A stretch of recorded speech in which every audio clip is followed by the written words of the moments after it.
What makes a great pair of glasses? At Warby Parker, it's all the invisible extras without the extra cost. Their designer quality frames start at $95, including prescription lenses, plus scratch-resistant, smudge-resistant, and anti-reflective coatings, and UV protection, and free adjustments for life. To find your next pair of glasses, sunglasses, or contact lenses, or to find the Warby Parker store nearest you, head over to warbyparker.com. That's warbyparker.com.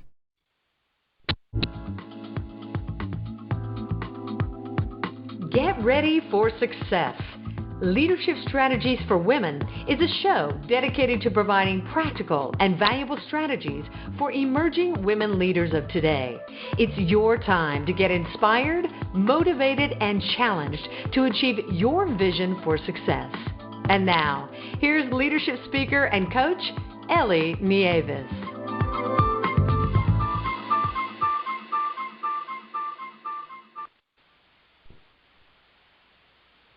Welcome to Leadership Strategies for Women.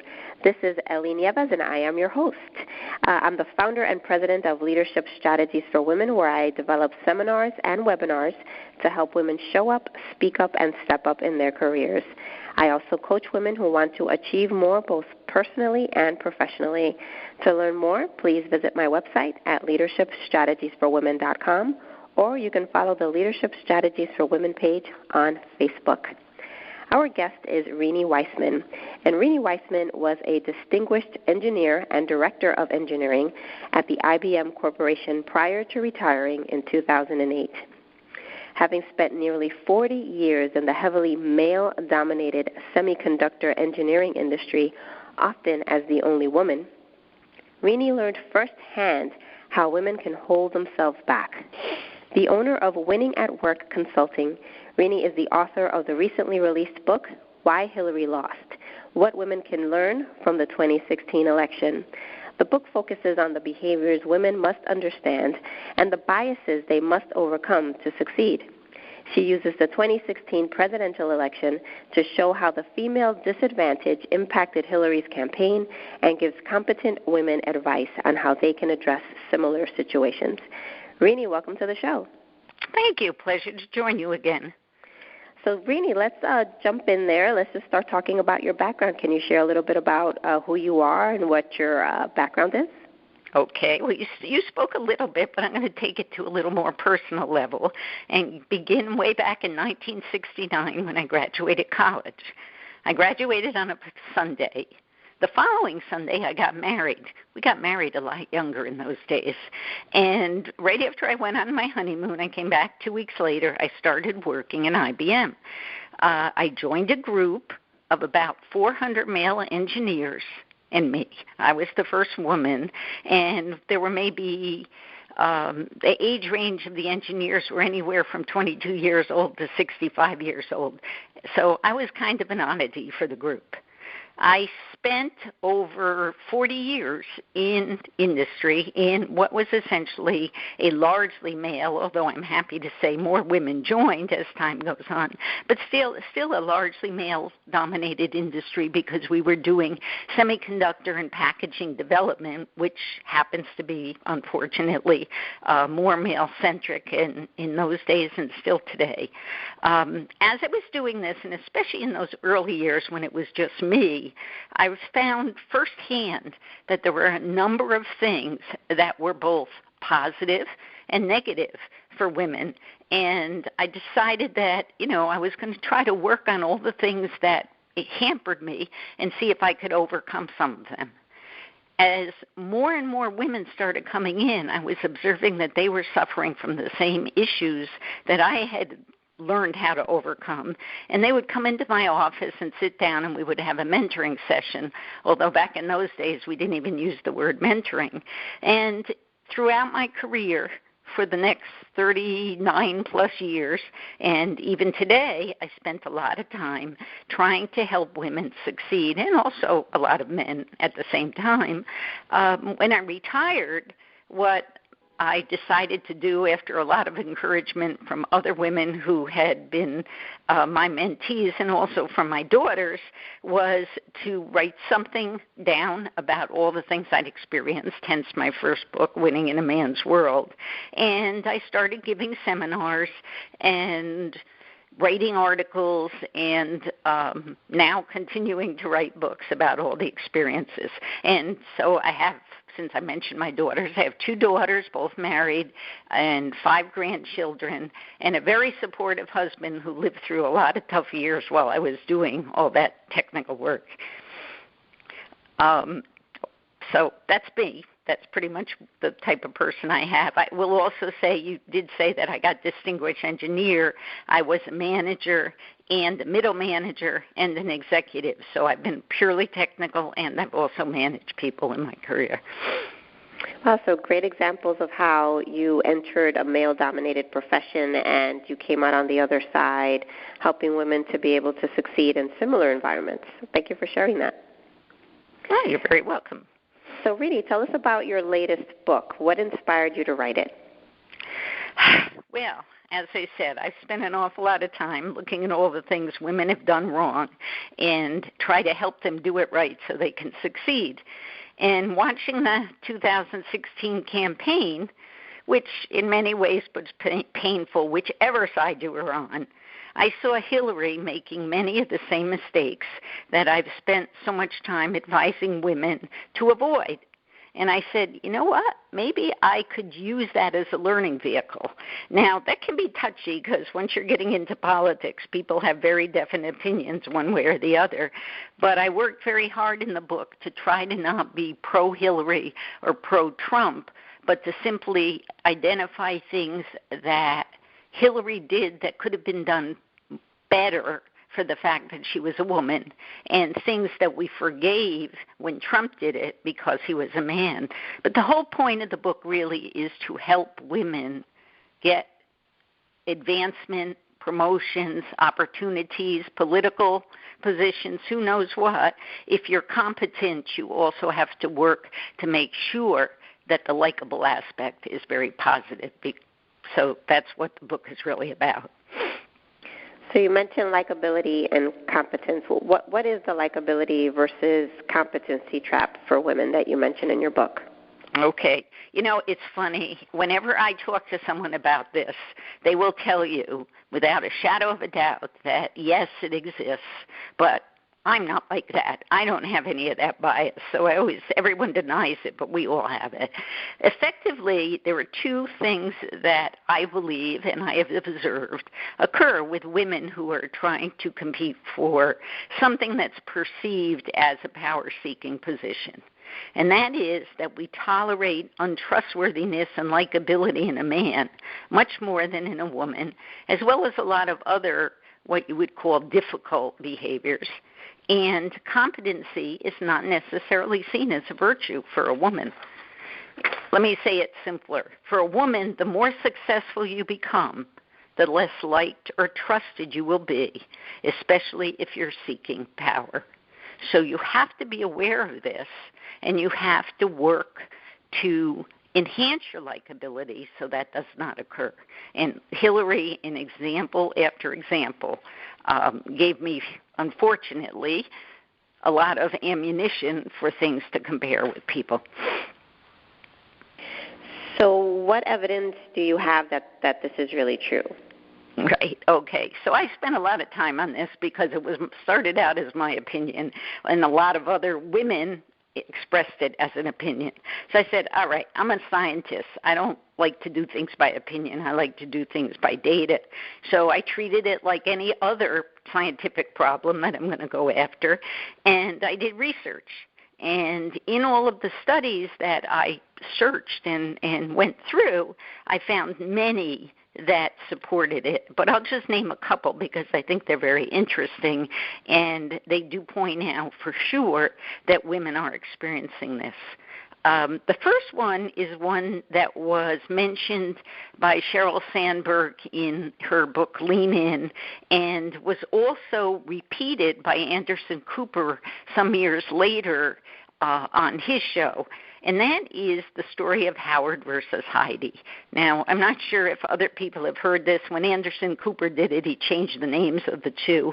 But there was an entrepreneur who was a case study at Harvard Business School of someone who started with essentially nothing and built up a very successful company.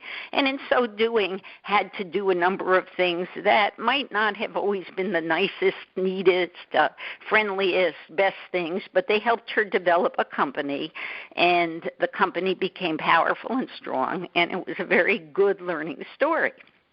Well, someone at Columbia Business School took that story, and it was a several-page long history of what Heidi had done, and they went through and they changed the name in the book, or in the story, to Howard. And every time there was a she, they changed it to a he. Every time there was a her, they changed it to a him, and all of that. Then they took the entire business school. I think it was, I'm not sure if it was one class or four classes, but they took the business school and they split the people up and they gave them assignments or gave them in a room to read the story. And at the end of the thing, they asked them several questions. The questions included, would you want to work for this person? Was this person competent? Shucks, is that messing things up? 2, 3, 6, 2. No, you can go ahead. Go ahead, Renee. Okay. Anyway, hopefully you can audit that out. The other phone is ringing. Anyway, so they went back and they asked them, is this person competent? Would you want to work for this person? Would you trust this person? Would you want to invest in this person's business?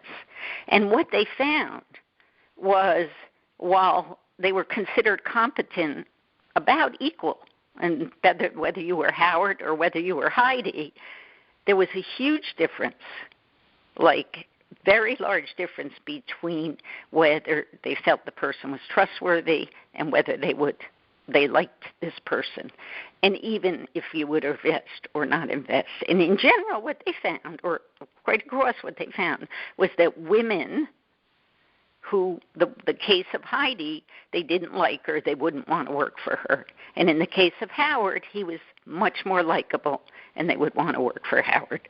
Now, every word in the exercise was identical. The only difference at all was that they had changed the pronouns, and very different results. Now, that was the most famous, but I'm a scientist, so I kept digging, and I'll just tell you a couple of others that I think also hit the point. Another study was done in a school where there was an executive in a company, and the company was going to the person was a finance director, and the company was going through a very serious crisis. At the same time, they got a call from home saying that their child was sick. Now, they did this as 4 scenarios, and they had people answer the same questions afterwards. One was a finance director who was a male who went home. One was a finance director who was a male who stayed at work to handle the crisis. One was a finance director who was a female who went home to take care of the child, and one was a finance director who was a female who stayed at work. So you had all 4 scenarios. And when they analyzed, again, the questions at the end, they asked, did you think this person was competent? Would you like this person? Did you, would you trust having this person working for you, and so on? There was really no difference at all between the male choosing to go home to take care of the sick child or the male staying at work to get the job done.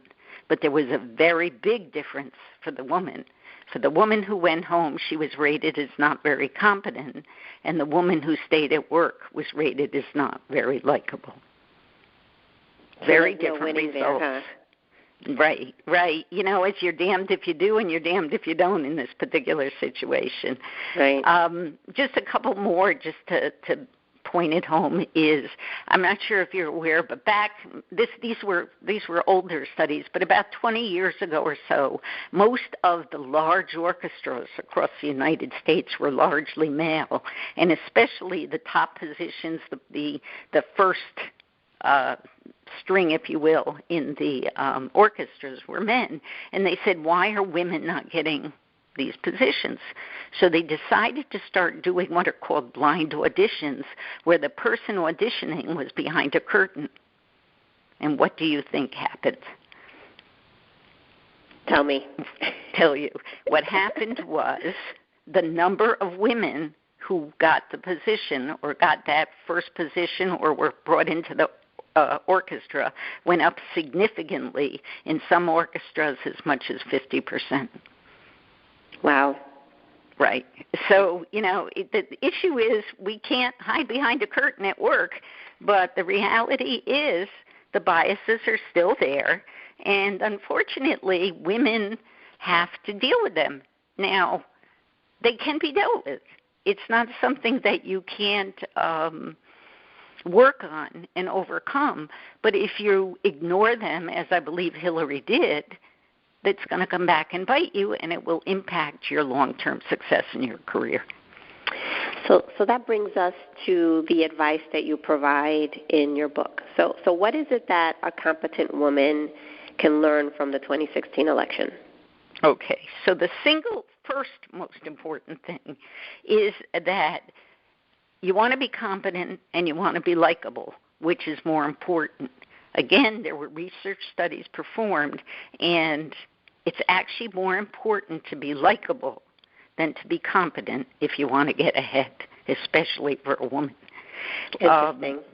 Interesting, right? If you're not trusted or you're not liked, most people will not care whether you're competent or not. They will rarely consider you for a position, and they will rarely give you their vote if they don't like you, even if you are the most competent, capable woman they've ever seen and are more competent than the men who have been around you. What advice would you give a competent woman who's, competing for a higher position or for political office? You have to be competent, but you have to absolutely focus on the other skills, on your likability as well. So in the book, and I obviously there's a lot in the book, so I'm just going to hit a few highlights. I talk about steps you can take, first off, to just be more likable, how to get people to know you as a person so that they can relate to you. I mean, Hillary, for the most part, did a lot of writing position papers, focusing on what she believed on, but she never showed her family. Very rarely did you see her family. You almost never saw her grandchild. She did things where she hid that she had the flu, things like that. All of those are things that enhance your feeling of distrust as opposed to making us like and want to know a person. Stepping back and letting people know you, getting to know them, getting to know what they're about, and finding something common that you can relate to on both sides is a huge part of getting people to like you. And how you do it in a small group or managing a small department or running for president may be somewhat different, but it's still the number one thing you need to go after, and you need to take steps to do that. I also talk about how to improve your image and how to be more inspiring and how to avoid the B words. Do you know what the B words are? What are they? All right. Well, there's this old thing that maybe you've heard years ago where they say, he's demanding, she's bitchy. He's persuasive, she's bossy. He's determined, she's a bully. Got the idea? Yeah. So I go through how to make sure that you're not perceived in one of those ways and the things you can do. Now, I got to tell you, it's a fine line. You're walking, a tightrope a little bit, because if you go too far one way, you're the bitch, and if you go too far the other way, you're too easy. But for a woman, just being aware of it and being aware of how you're perceived will make a difference, and that difference can make a huge impact in terms of what people think about you. So awareness is a big part, and then I go through some of the other things that you can do in each of those instances. I also talk about getting the right data and the importance of the right data, because, frankly, Hillary's polls were all wrong. And, again, as a scientist, if you're going to do a study, you want to be sure that you're taking that data and looking at it to be sure it's true, because frankly, a statistician can make any set of data look like anything they want it to look like in terms of convincing you about something. So always try to peel through the data and learn more, and I give you some techniques for that. Talk about getting the right team to work with. In this particular case, Hillary had a very, very diverse team. She had, blacks, she had whites, she had Asians, she had men, she had women, she had LGBT, she had people from across many different backgrounds. But almost everyone who worked on her team was a liberal Democrat. And so she didn't have people who were looking at the world from a different point of view and arguing to do things differently. And when I built a team to solve a technical problem, or I built a team for any other purpose in IBM, I learned that I don't want people who think like me on the team. I want people who don't think like me on the team. I want to hire the person who maybe I wasn't quite as comfortable with, because maybe those people will bring a different aspect to me and I will come up with a better solution for the problem. So I talk about how to build the team, how to do the right look at the right things and understand what you're going after. I talk about how to understand your audience when you're speaking and know where their head's at before so that you don't say the wrong things. I talk about how to apologize, because frankly, that was something she and Trump both did during the election, and how you do it can make a huge difference. And I also, unfortunately, have a chapter on the importance of appearance, because even today, people still judge a woman by how she looks, and then they start listening. I'm not sure if you're aware of it, but it's kind of a funny story. There was a newscaster in Australia who, actually it was a team, a male and a female, who gave the news every night, and he noticed that the woman was getting a lot of nasty emails about her appearance. They didn't like this dress. They thought she was overweight. They didn't like her hair on this particular day. And he never got any emails at all about what he looked like. So he decided to do an experiment, and for 1 year he wore the exact same suit and tie to work, and shirt, to work on air every day, while she went through all these differences. And in an entire year, not one person noticed. Wow. So again, appearance is critically important.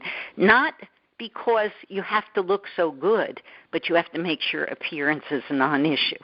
You don't want to look so different that people are paying attention to what you're looking like. You want them to be paying attention to what you're saying and doing. So the best thing that can happen is for somebody to think she looks nice and then listen. Right. So right. That's the gist of what I tried to get across in the book. And there's a lot more, obviously, that you can discuss and go through, but I would recommend people who are trying, especially women who are trying to move ahead to a career where you're competing with men and where you will be perceived potentially as power-seeking, to read this, because there's a lot of advice that will help you make that happen in a much more positive way and take away the impact of the likability versus competency trap. Great. And just as a reminder to our listeners, Renee's book is titled Why Hillary Lost, What Women Can Learn from the 2016 Election. And Renee, where can our listeners find your book? It's available on Kindle. It's just an ebook right now. It's available through Amazon Kindle. We may be turning it into a paperback shortly, but that's where it is right now. I wanted to get it out very quickly because I wanted it to follow the election, so that's why it went out as an ebook right away. Timing is everything, absolutely. Yep, right. So, Renee, what's next for you personally? Well, I'm continuing to do the very same things that I've been doing, which is helping women, going to seminars, teaching, writing. I'm toying with the idea for my next book. I haven't figured out what that is, but it seems like one of the clear topics in the news and in the press lately has been harassment in the workplace. a la Bill O'Reilly's recent announcement, Roger Ailes previously, all of the other situations that we're hearing about, you name it, it seems to have come back as a hot topic. So it seems to me that in 40 years we've made very little progress in this arena, and maybe that will be the next one I want to go tackle.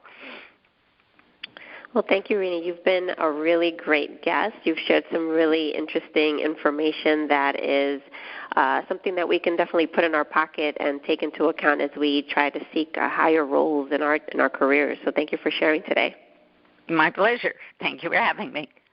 And to all of our listeners, thank you so much for tuning in. Until next time, God bless.